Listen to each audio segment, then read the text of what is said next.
Thanks to President Trump's bold and visionary leadership and his commitment to peace through strength, Iran's nuclear ambitions have been obliterated, showing the world that American deterrence is back. When this president speaks, the world should listen. The order came at 0300 hours, no warning, no second chances. Across command centers spanning the Persian Gulf and the Arabian Desert, one encrypted message flashed on every screen simultaneously. Execute.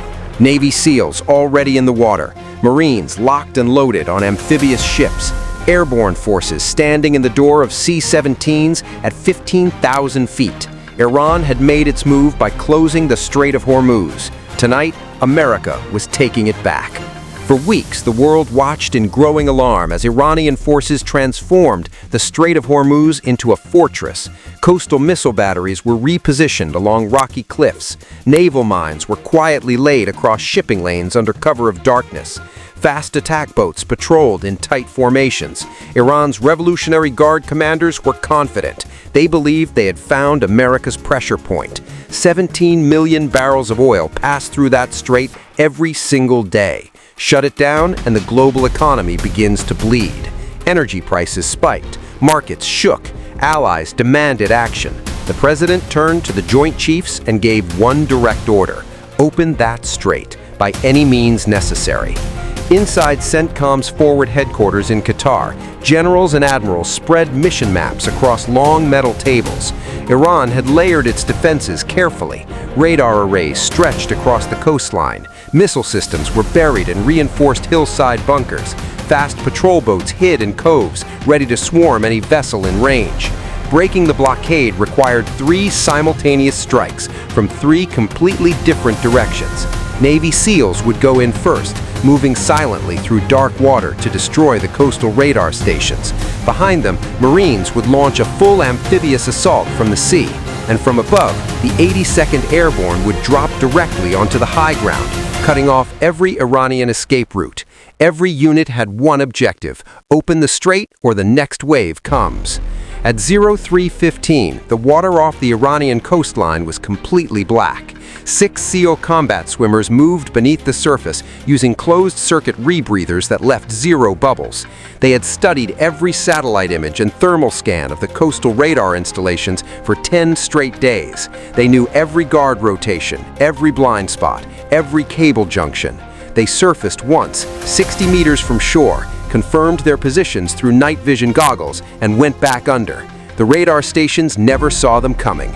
In less than 12 minutes, 4 primary radar arrays were destroyed with precision explosive charges placed directly on the power systems. Iranian coastal defense operators stared at blank screens, frantically radioing commanders who had no answers. They had no idea the assault was already seconds away. The SEALs faded back into the water, leaving nothing behind but silence and darkness where Iran's eyes used to be. The moment radar confirmation came through, the order went to the fleet. Marines packed inside amphibious combat vehicles felt the well deck doors open beneath them.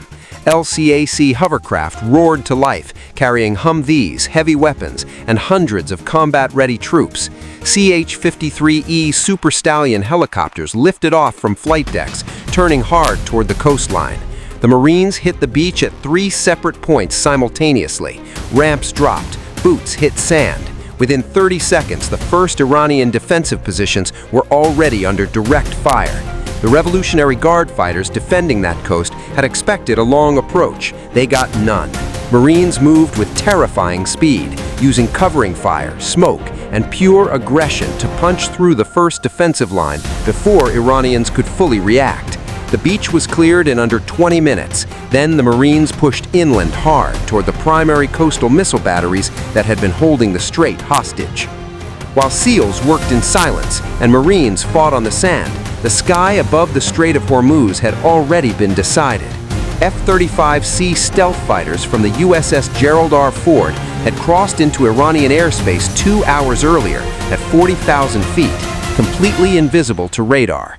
The moment the beach assault began, they struck. 16 precision bombs fell in under 4 minutes. Iranian air defense networks built over years were reduced to burning wreckage before operators could reach a radio. B-52 stratofortresses followed from high altitude, releasing strings of JDAMs onto hardened underground bunkers.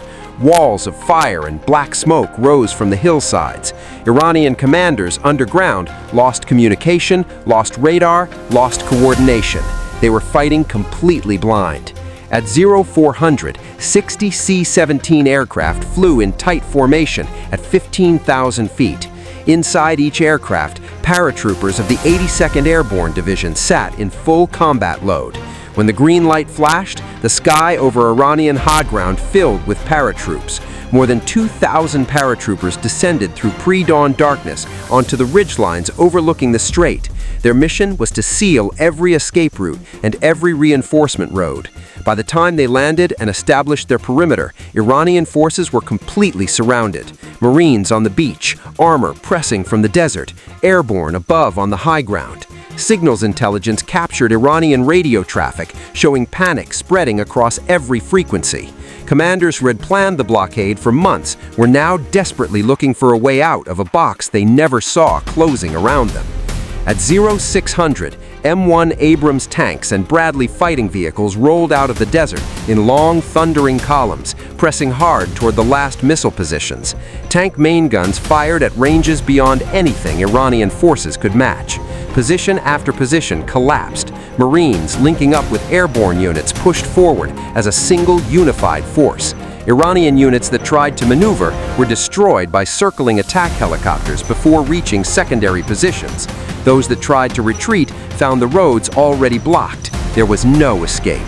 The last major Iranian coastal missile battery was struck by a pair of F-35s at 0612. The explosion was massive. Secondary detonations rippled through the site for 3 full minutes as stored missiles cooked off inside destroyed launchers. When the smoke cleared, the coastline was completely silent.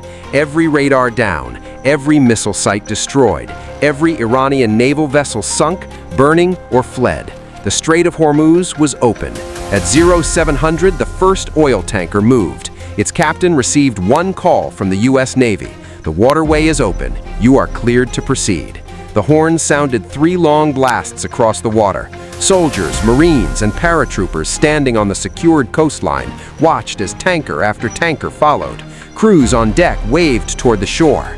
The world's most critical waterway was open again, and the men and women who opened it stood quietly in the early morning light and watched the ships pass through. Navy SEALs who went in first with nothing but darkness and precision. Marines who stormed a defended coastline without hesitation. Paratroopers who dropped from the sky and sealed every exit. Pilots who owned the sky from the very first minute.